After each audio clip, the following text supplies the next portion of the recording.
Hello, my name is Carlos Rodriguez, and I'm going to narrate my Project 3.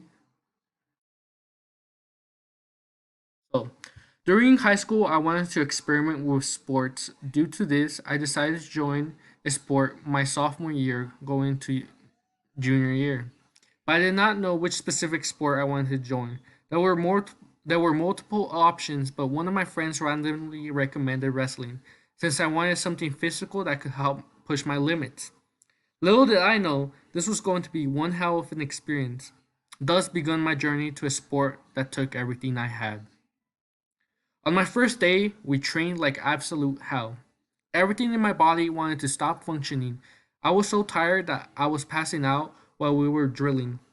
Some of the worst exercises I remember was the continuous drills for about 30 minutes. We did triangle and square jumps with our hands straight and upwards and straight to our sides. Butterflies up, down, and to the sides. Sprawls, which is a technique in wrestling. And after the sprawls we would have to continue by doing push-ups. After all that, we would start doing more drills like running around the room. During these 30 minutes, all the exercises we did were non-stop until practice was done.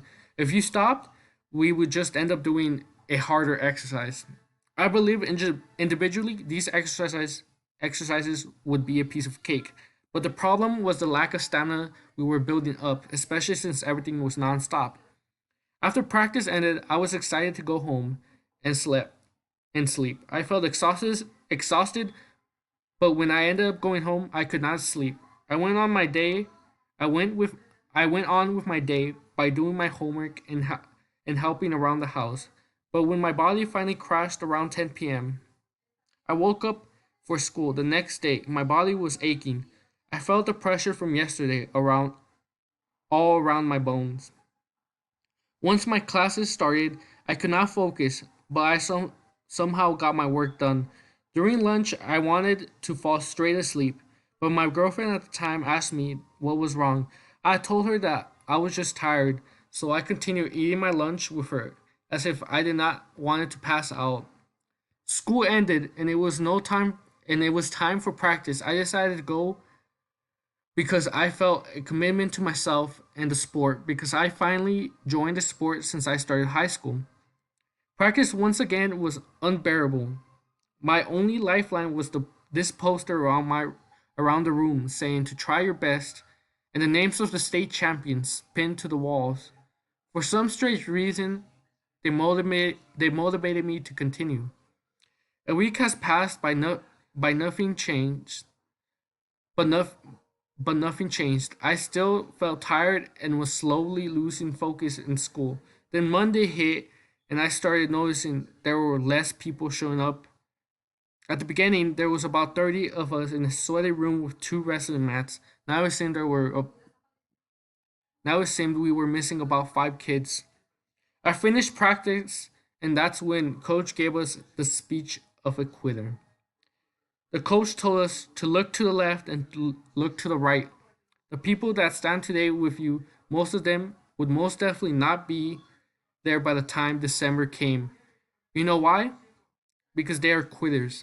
These people came here because they thought this would be easy, because there is no trials. But there is no trials because only those of you who are determined will stay.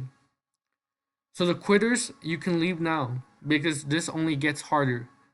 And those with a small resolve will fail. The words struck to my ears like glue. It lit a fire in me that made my resolve strong.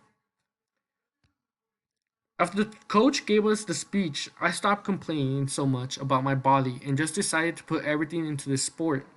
Due to the due to this determination and change of mindset, I soon started seeing the results of practice. I had dropped around 20 pounds. I was super happy. Everything in my life was somewhat improved due to this sport. My eating habits improved, which led to me eating more fruits and vegetables and drink at least 4 water bottles a day. I would go to sleep around 10 p.m. so I could get a full 9 hours of sleep. Then in school, I finally started to focus again. and my grades went up. At home, I was happier and talked more with my family. In my relationship, everything was well and happy. I realized this sport really had changed me in the month I had joined. As time progressed, I finally had my first official match. I was extremely excited due to the fact in practice I felt that I was physically in a really good shape. While I waited for my turn, I talked to a couple of my teammates who were in the program longer. They told me just to relax for now and do not stress out because it would just mess with me mentally. The matches continued, most of the guys kept winning. Finally, my turn was about to happen, so I went to the mats to warm up. In my head, I was thinking, I got this. I did not go to practice. I did not go through all that amount of practice for nothing. My match was up. I shake the ref's hand and then I shake the guy's hand. So then start so then he started grabbing my neck and we were in a standstill. The guy from the guy goes for my leg, but I block it with a sprawl. A sprawl is a martial arts and wrestling term for a defensive technique that is done in response to certain takedown attempts. So we go for another standstill, then I attempt my own takedown, but the sprawl as well, but he sprawls as well. We were in a standstill until the round ended. We kept wrestling in the second round. Midway, I started to get tired. I started getting tired. I got pinned in the late second round. After I lost, I went to shake the other coach's hand, then went back to my coach. He talked to me and told me what I needed to work on. My mind was shocked that I lost. I could not believe it. The day after when we had practice, I was sluggish. I was not trying my best. The coach realized this, so he called me over. In my mind, I was thinking of crap. I'm going to get chewed out. We went to the locker room. Then he asked me if I was all right. I told him I was fine, but he told me then why am I not drilling properly? I explained I was feeling down because I had lost. Then he laughs and says that's the reason. He then tells me how most of the guys in the program had wrestled for years. For example, our freshmen had been working out for our school since they were in middle school, and even before middle school. Their families had them trained for wrestling. I felt a bit dumb because I was a junior in high school with only 2 months of practice compared to others who have been training for this sport since their childhoods. I went back to practice, so I continued to get motivated during the practice. I thought to myself, I'm working out with so many dedicated people to this sport. Time continued and we had tournaments. I would win some matches and lose some matches. I never really placed in tournaments my junior year. I did feel like everything was going great even when I lost. I didn't regret how I went out to present myself, but there was always drama going on in the team late in the season. Everyone was pretty much banged up. A couple of us were injured.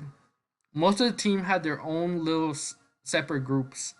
In all honesty, my little group kept getting smaller when the season progressed. A lot of my friends either got concussions or left the program.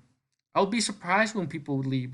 I understand the program was hard, but I would think they were at least having fun, or why quit if we were already late in the season? Tournaments weren't the only thing that we had to worry about. There was always duels. During duels with other schools, we had each weight wrestle the other respective weight. Each school would win points on the outcome of the match. At the end of every wrestler's match, the school who had the most points would win. This is where you would see our team get more distant and start blaming others. When you lose in a duel, you feel wrong, like you should have won no matter. Most of the team would blame you, and the others that lost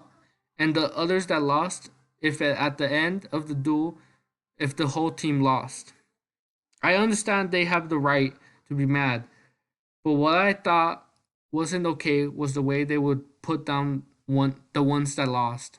Me and my friends would pay much attention to what most of the team said about us. We knew we tried our best, whether we lost or won, but when we lost, we would try and cheer each other up. We would talk about how we could train harder in practice, or we would compliment each other on what we did right and reflect on our mistakes. I never understood why some of our teammates were so toxic. Time continues to pass. Before I knew it, the season ended, and I was proud of what I accomplished. The hard part about the season ending is maintaining your weight. Only yourself was responsible for your health. The hard part was since the season was over, my girlfriend thought I could go back to eating whatever and hanging out with her more. In full reality, I wasn't supposed to eat as much as I did while the season was done. I ended up gaining only 10 pounds, but the problem was about the other guys. I thought about what was going to happen to my spot of 160s if people would decide to go up from their spot or go down. Most of the lightweights sustain an intense type of diet, so I wonder if many people would move up. But another problem is the higher weights don't like the extra weight and sometimes decide to move down.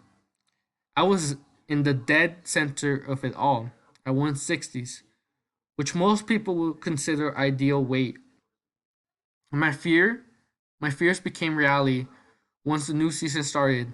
Four guys were now in my weight class. The new season was starting, and the guy above me left due to him going to college, but now I had to worry about four other guys. These guys weren't no laughing stock. Either almost all of them I consider better than me. One of the guys was built like your typical high school football superstar from a TV show. The other guy was so skilled that he was one of our captains, even though he was just a sophomore. The last guy that was a problem was also experience. The thing that made this guy special was his flexibility. I talked with my friends during practice and they all looked at me worried. They asked me what was my plan. Was because all these guys were great. I told them I was just going to try and outwork them all. Compared to all these go compared to all those guys, I was small and not as experienced. All their bodies were ideal for wrestling compared to me. The one thing I was confident about was my strength. But during a practice, I wrestled with the guy that looked like a football movie star, and my confidence went way down. All I, all I could do was defend. I was frustrated, even though the new season just started. My confidence was already being crushed. I wasn't going to give up, so I decided I would go work out in the restroom room as much as possible. Coach gave me permission to go in for lunch and my free time. For the next month, I dedicated almost all my time to wrestling. Little did I know, my hopes and dreams were about to be crushed. When tournament started, everyone was in top shape. I was feeling amazed. I was feeling amazing, and my friends noticed too how much I had improved. The first tournament back, I won three matches until my fourth match to go to the semifinals was up. During this match, all that hard work felt useless. The guy I was against didn't let me do anything. I tried all my favorite moves. I tried outpower him, but nothing seemed to work. When the second round came, that's when everything went downhill. He had me in a hold that was stretching my ribs. They heard my ribs pop. I instantly got out of the hold, but then he put me in the same hold on my other side and proceeded to stretch my ribs on that side as well. By, by the end of the second round, I feel both my ribs messed up and I was bleeding a lot from my nose. So a timeout was called. My coach talked to me and told me what I needed to do. He told me I could still win. In my head, I thought, this man is crazy. But I remembered everything I went through, so I decided to go out and try my best. I successfully defended against him for half of the last round, but I tried to feel tired. But I started to feel tired and my ribs ached before I knew it. He pinned me with such little time left in the clock. After the match, I went and shook the opposing coach's hands, then went to my side. My coaches told me I did a good